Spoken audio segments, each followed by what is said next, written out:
attempts, but you never actually quit going. You've tried switching lanes, you've stopped and asked for help, but in the end, you always got back in the car and kept going.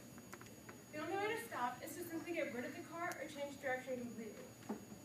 In Proverbs 14:12, and also said, there is a way that seems right to a man, but in the end, it leads to death. And that's my first point for today. A way that seems right can be very wrong. And one thing that we all need to remember is the life we live here on earth is not eternity, but reflects on where we will spend eternity. I knew this girl who got taken hold of by the devil, and she thought that every inch of her body was imperfection. And she wondered how she could make her body perfect. And her mind became so distorted with all these thoughts that as a result, she stopped eating. And this habit that she thought was only going to last for a little while, turned into a relentless effort to restrain her body from food. You see, we're all constantly chasing after fulfillment and wondering who we are. And we want to be content with who we are. And we're all constantly looking and wondering what love is, and we think we can find love in these worldly things. But what we don't realize is, we don't realize who the one is that fulfills and who the one is that saves. It's as simple as this. It's not what is love, it's who is love. God is love. Amen. So this girl that I knew kept starving and malnourishing her body. And it came to the point where she couldn't take it anymore. She was so restless. So she threatened suicide. And days later, she was in the hospital. The doctors diagnosed her with anorexia and depression. And after that, that's all she thought of herself. She was anorexic, she was depressed, and that is all she was. So that brings me to my second point. God has already labeled us. We're His. We are His children. We are not what the doctors diagnose us, and we are not what people tell us we are.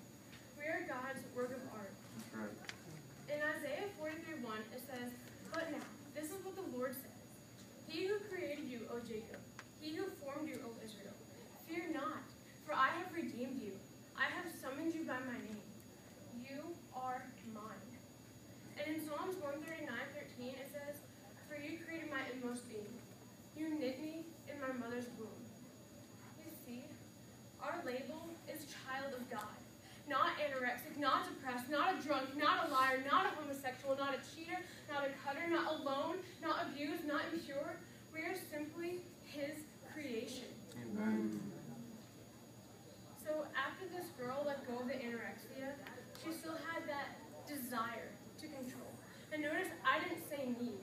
It is a desire, a want to be in control of your life. So still having that desire, she got back in the car and headed towards a cliff again.